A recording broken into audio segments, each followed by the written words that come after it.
Tales of Herding Gods, Episode 2. Apothecary had his own way of doing things. Make Qin Mu drink as much spirit blood as possible. Drown him in it if need be. Even if his spirit body doesn't awaken, his physical body will get stronger every time he drinks spirit blood. His physical body will become much more powerful than any spirit body. He'll be able to kill a dragon with one punch. Village chief laughed. Such a thing would definitely terrify those bastards outside the great ruins. Both of them looked at each other with glee. Then Apothecary walked out of the room and closed the door. The next day, the villagers managed to get a hold of a few more iron-bone tigers, green dragon snakes, lightning birds, and golden tortoises.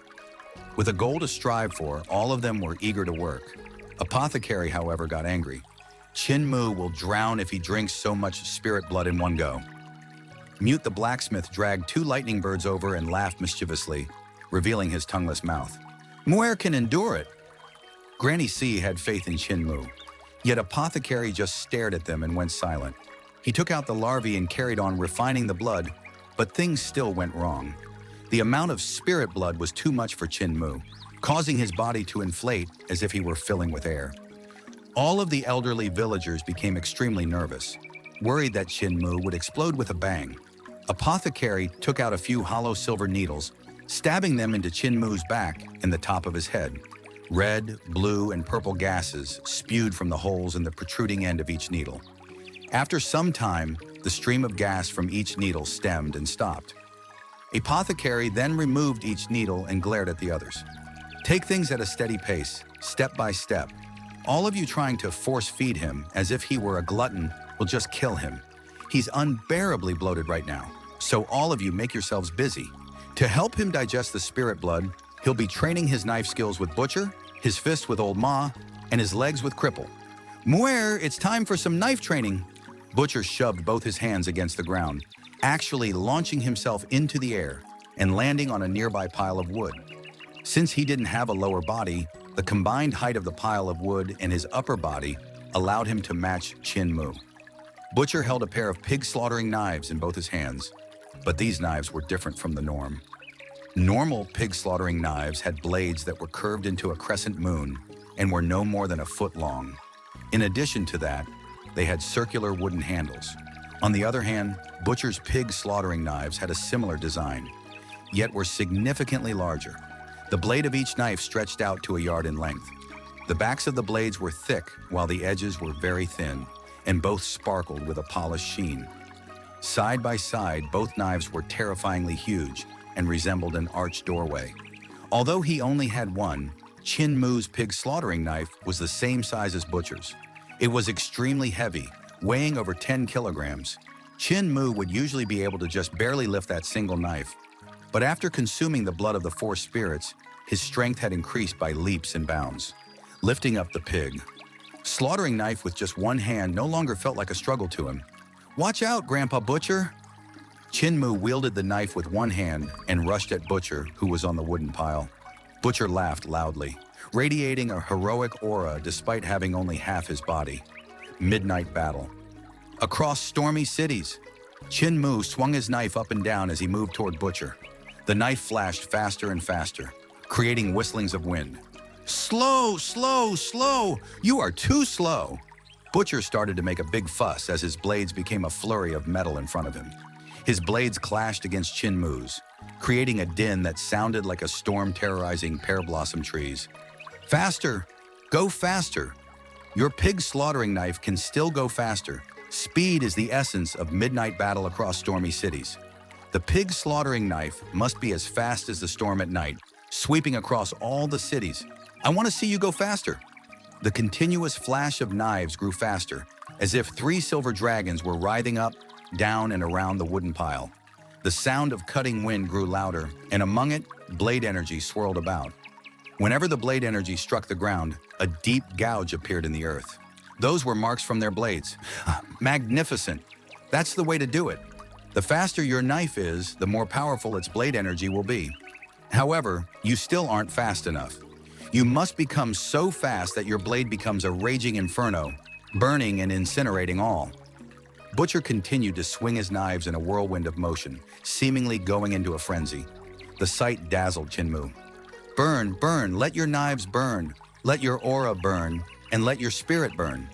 Once you've set your knives aflame, that is when you'll know you've completed the divine art. Whoosh.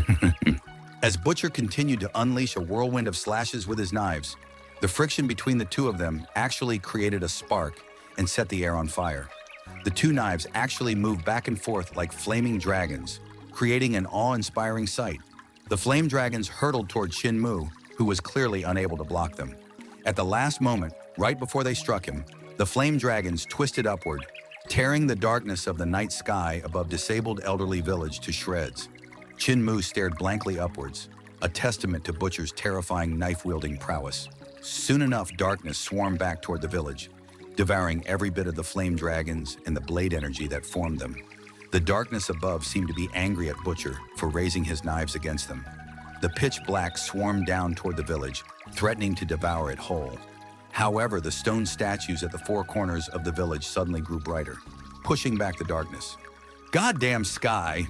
Still propped up on the pile of wood, Butcher brandished his knives with both hands as he shouted toward the heavens. I will cleave through this darkness and slaughter my way back someday. My waist was chopped off, not my head. I may have lost my legs, but I'll still slaughter. Grandpa Butcher's gone crazy again. His knives really were too fast, though.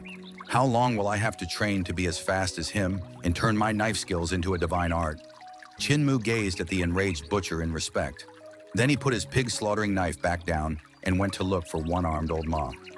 While Butcher's knife-wielding needs to create flames before being considered a divine art, my fist movements have to create the sound of thunder before qualifying as a divine art. Old Ma clenched his fist, a serious expression on his face as crackling sounds emanated from his bones. Muir, when you are able to hold lightning in your hands, your fist will have achieved the smallest of successes. Butcher's knives are extremely fast, but my fist explodes with unrivaled strength, surpassing the limits of sound and air. One arm can train the fist, one arm can be 1,000 arms, one arm can create the sound of thunder. Boom! Muffled explosions, resembling the dull rumble of thunder, rang out from Old Ma's fist as he punched the air in front of him. Boom, boom, boom. Qin Mu couldn't tell how fast Old Ma's fist was moving as the one-armed man unleashed a series of punches. With his naked eye, Qin Mu could only see after images of Old Ma's fist, making it seem as if he had 1,000 arms instead of just one. Old Ma's fist started to move even faster. Lightning flashed in the palms of all 1,000 of the man's hands, popping and crackling. Thunder accompanied every strike as well, sparks flying in every direction. This is 1,000-armed Buddha of the Thunderclap 8 strikes. As long as your fists are faster than the speed of sound, you'll be able to control the sound of thunder. Every punch and every palm strike of this divine art is capable of destroying the opponent's body and soul, consigning them to eternal damnation and preventing them from ever reincarnating. Old Ma reined his fist in and solemnly said, "Use the Thunderclap 8 strikes I taught you. Attack me.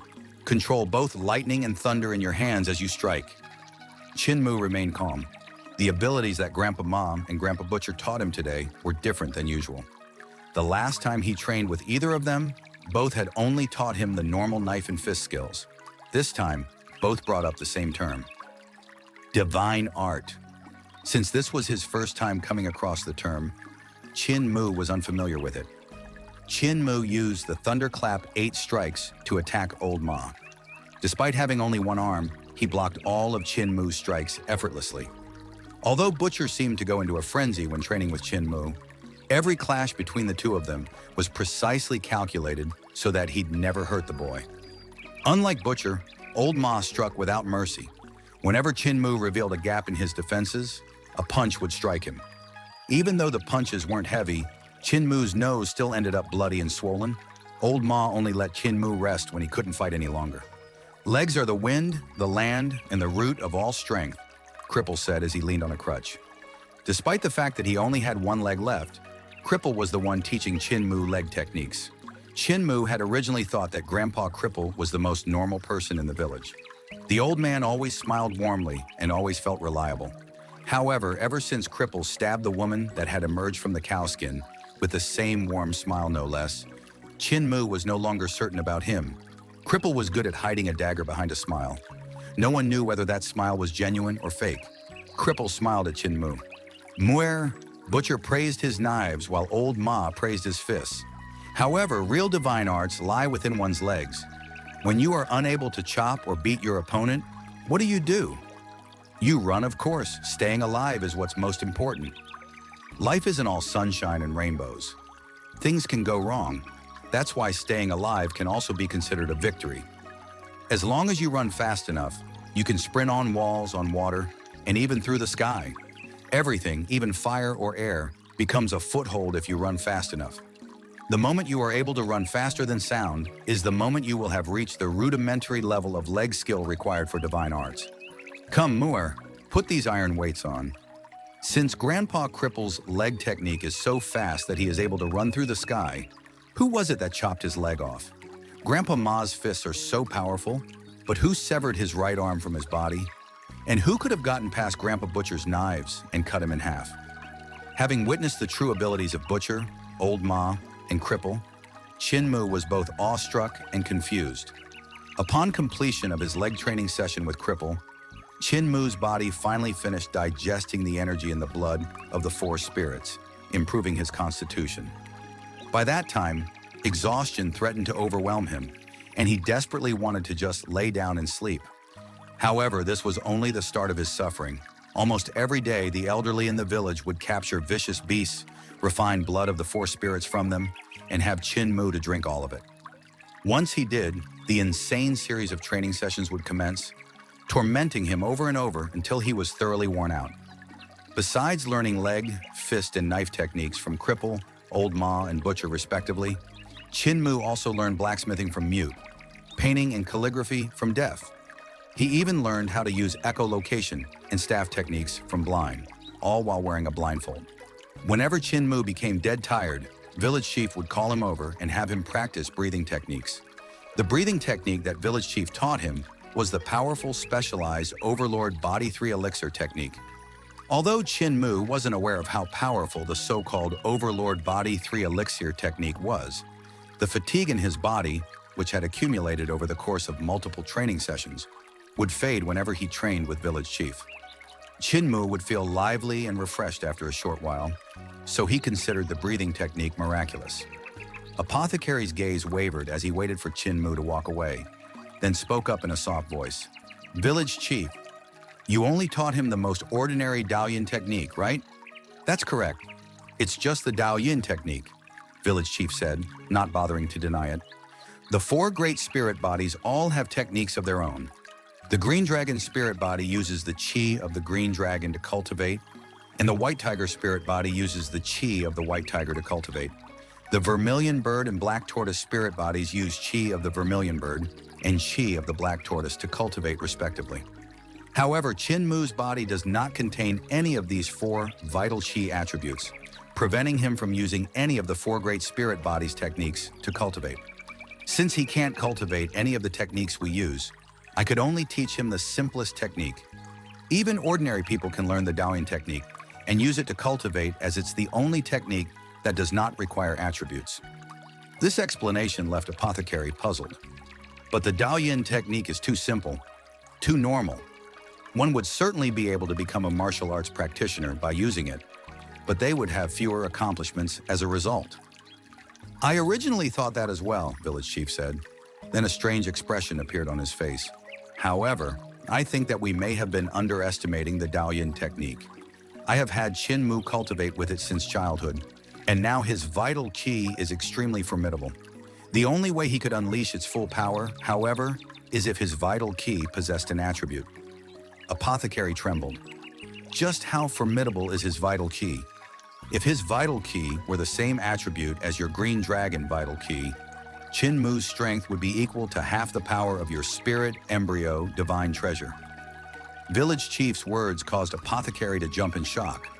I've already broken the celestial being wall and awakened the celestial being divine treasure, he cried. I spent years fully awakening the spirit embryo, 5 elements, and 6 directions divine treasures. Half the power of my spirit embryo divine treasure is equivalent to that of a peak martial arts practitioner. For Qin Mu's strength to be on par with a peak martial arts practitioner without awakening his spirit embryo divine treasure, If he manages to awaken his spirit embryo divine treasure, won't he be several times stronger than if he had one of the four great spirit bodies? How is this still the Daoyin technique? Village Chief was just as confused as Apothecary was. The Daoyin technique is indeed mysterious.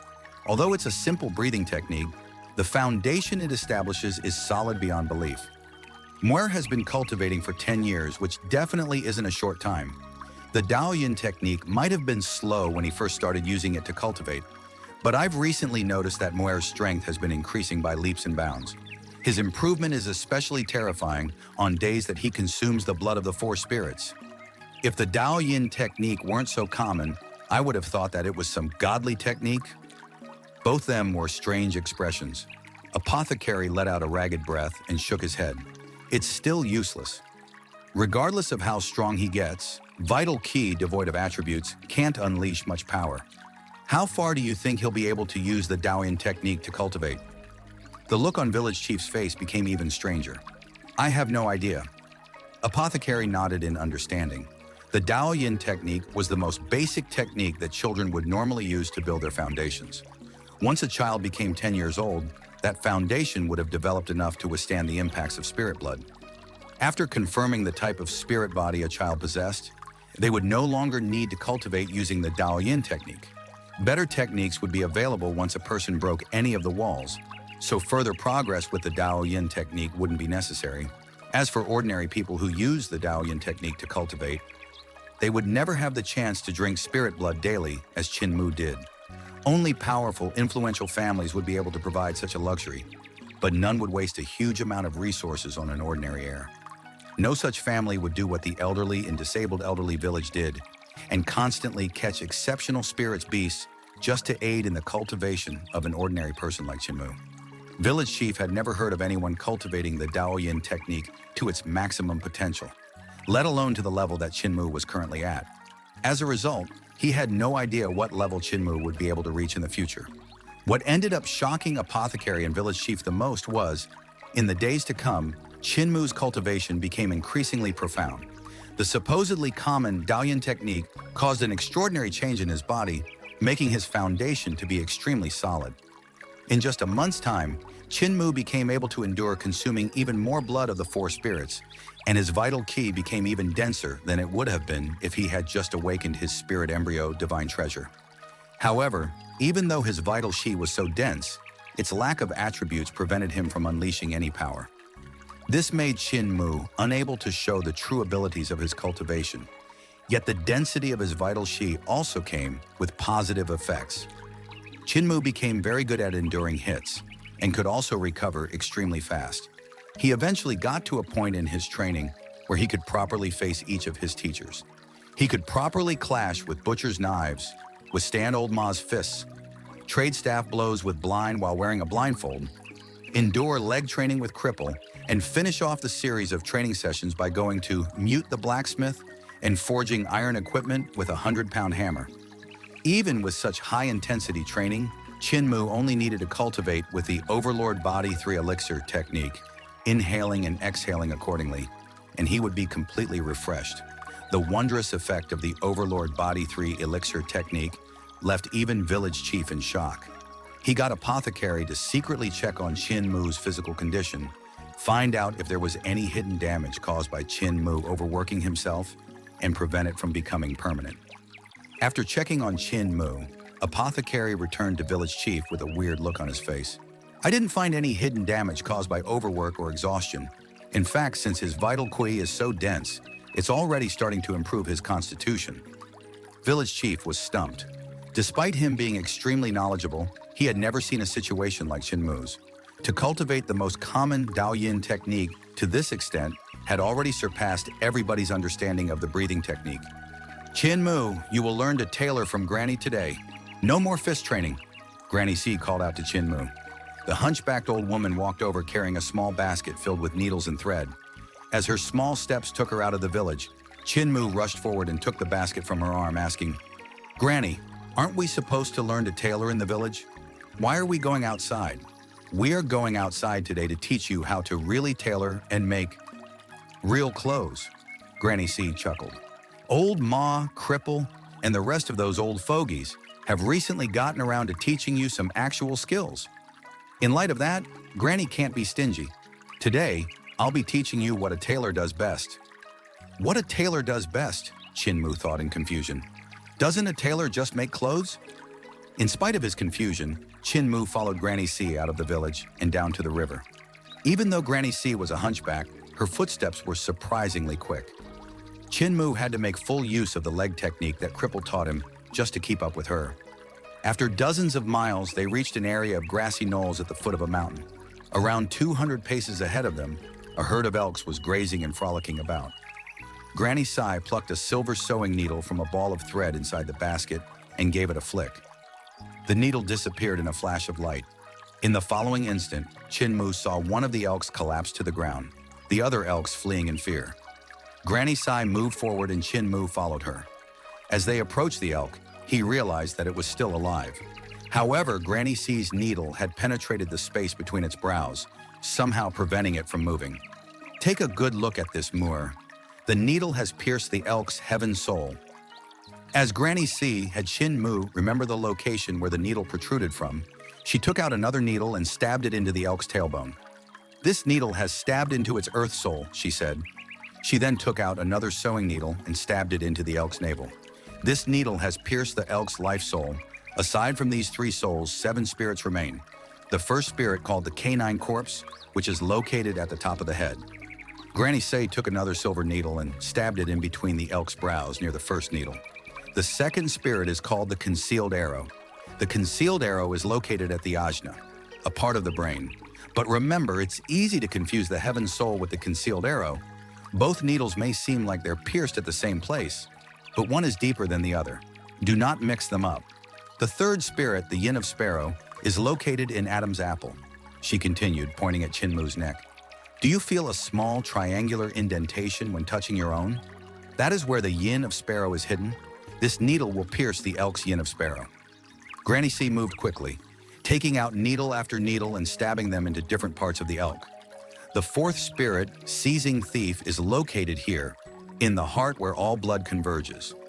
The fifth spirit, not toxic, is located also in the navel. Do not mistake the life soul for the not toxic. The sixth spirit, remove filth, is located in the perineum, near where one disposes of their waste. The seventh spirit, smelly lung, is located in the lungs, where you cycle between fresh and stale air. Granny C finished stabbing needles into the 3 souls and 7 spirits of the elk and said, binding the 3 souls and 7 spirits is the most important step in tailoring proper clothing. It is called soul bind. Do you understand more? Once you do, we begin the tailoring process.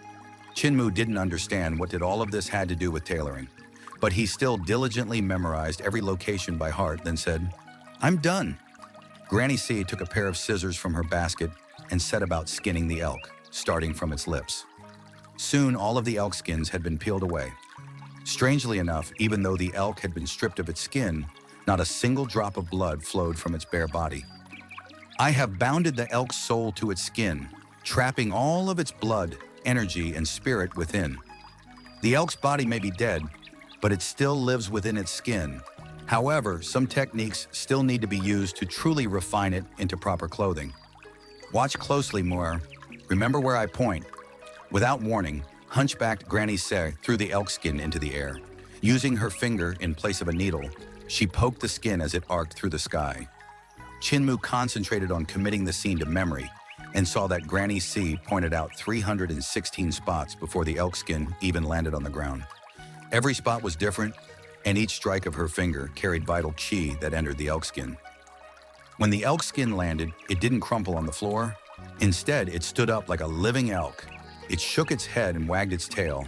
One wouldn't be able to tell it was actually just skin. The bizarre sight caused Qin Mu to stare blankly. Granny C chuckled and opened the elk skin, wrapping it around Qin Mu. This is the kind of clothing that we tailor should make. Suddenly, the elk skin began to squeeze Qin Mu. It got tighter and tighter, making him feel as if it were becoming a part of his body, then forced him to fall on all fours. He felt like he had actually become an elk. He could even feel his tiny elk tail. Granny C took a mirror out of her basket and placed in front of him, allowing Qin Mu to look at his own reflection. Upon doing so, he saw that he had really turned into an elk. Qin Mu tried to speak, but he could only let out the bleatings of an elk. Then out of nowhere, a booming voice rang out. The heavenly devil creation technique. What sorcery! I would never have expected to find a rouge devil teaching a devil brat such sinister techniques in this desolate area of the Great Ruins. That wraps up the content for today's episode. Don't forget to hit like and subscribe to the channel to get notifications for the next episode. For now, goodbye, and see you next time.